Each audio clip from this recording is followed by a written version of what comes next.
suffering and sit there intelligently and find a way to push the nerve constantly, so you just living in a constant orgasm all day, times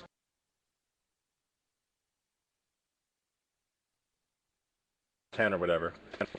Even if we had that, get what you call it a zero-sum game, because then intelligence would still say, well, what's the point of that?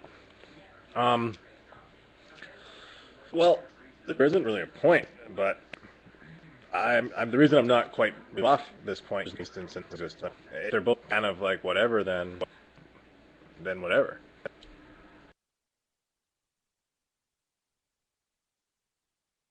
But the point is, I think intelligence can dissect it further and realize that maybe it's because we don't have any realistic relative notion of what deprivation is. We don't even realize how uncomfortable we are, and that all our sensations of pleasure might be just built out of a removal of pain.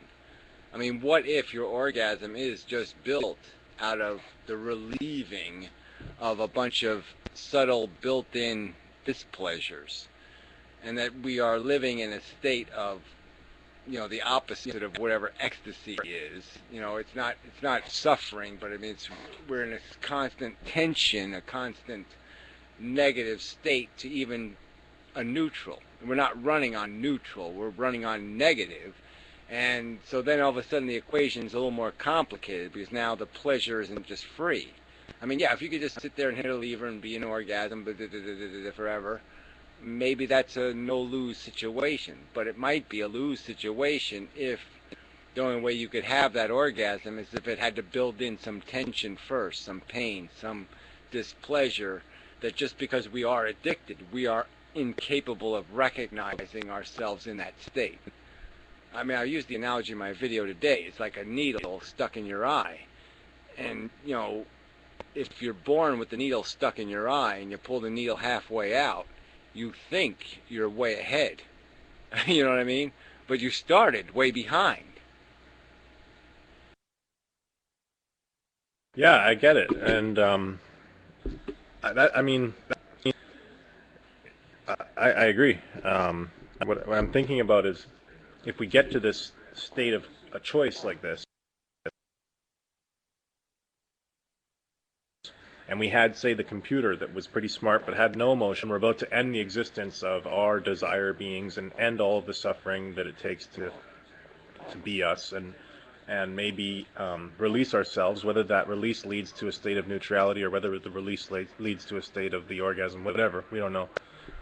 Would we leave the computer turned on just to operate with just a computer, or would we be better off turning off the computer before we ended it? Well, I mean, I'm not worried about a computer. So, yeah, I mean, if the computer has a rat in a wheel inside of it, and yeah, it's important. But yeah, I don't have any problem with intelligence wasting its time. Intelligence doesn't care if there's no sentience. My point is intelligence is where we can probably agree that if an intelligence looked at a universe that didn't have feeling creatures in it, it wouldn't care what the hell happened. It would say, "Go ahead." It doesn't matter. It doesn't matter if if we create a molecule that takes over the entire universe and turns it all into golden unicorns. Who cares? I mean, there's no consequence without the sentience, without the positive and negative feelings. I mean, it's impossible to contrive any relevant thought that could take place in a universe where a feeling wasn't involved.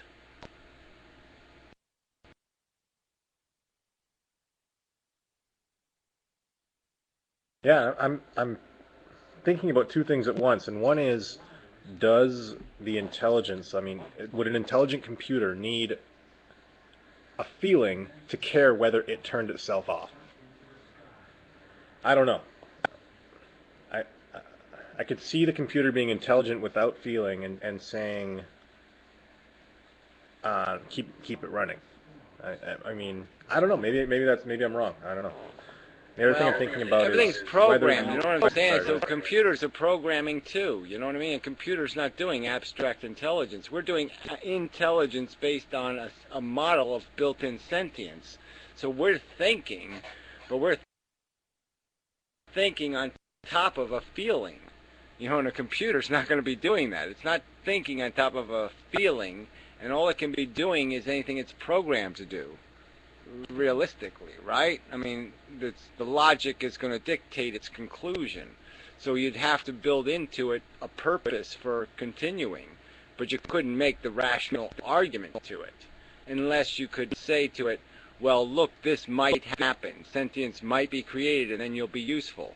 But again, you're trying to find a use for it. The only use intelligence has is to serve the harm equation. Without a harm equation, intelligence has absolutely nothing to do. So there has to be the possibility of harm, at least, the possibility of it, for a computer to even have a give a damn. Okay. No, you're right. Going back to the other point though about being in a, if you ended all suffering and we're ready to turn off the switch, or you could manipulate the our experience to have infinite orgasm, whether we call it virtual reality or call it a way of figuring out another way to tinker with our nerves.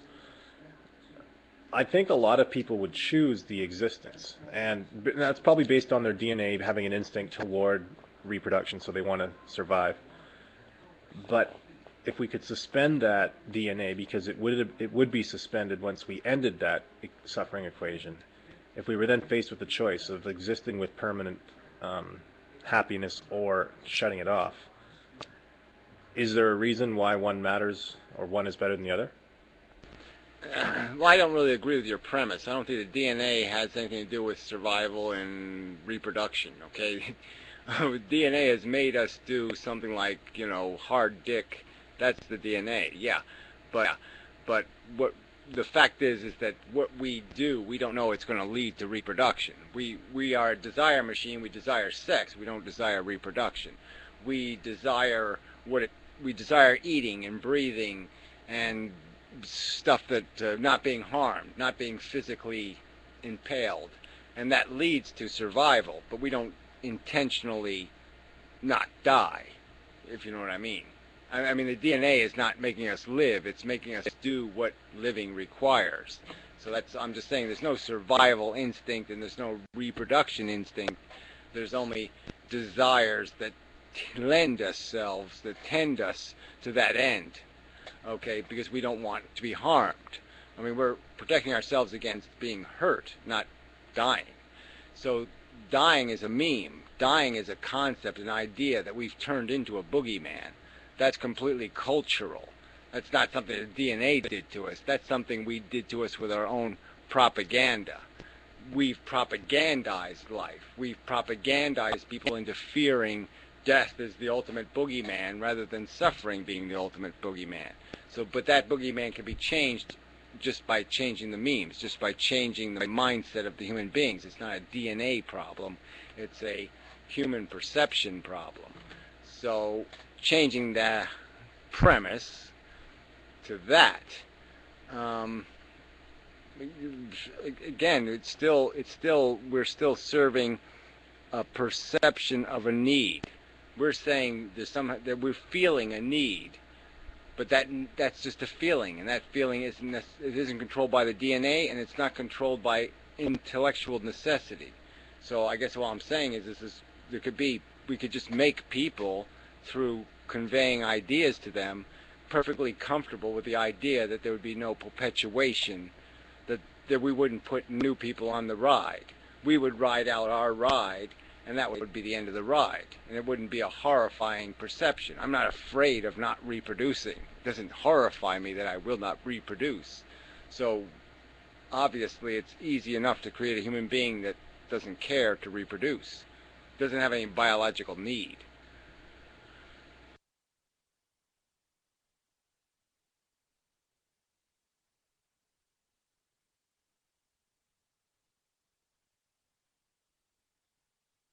Sorry, that was kind of a long explanation. But, you know, It really is an important one, though, because that really does bother me. Is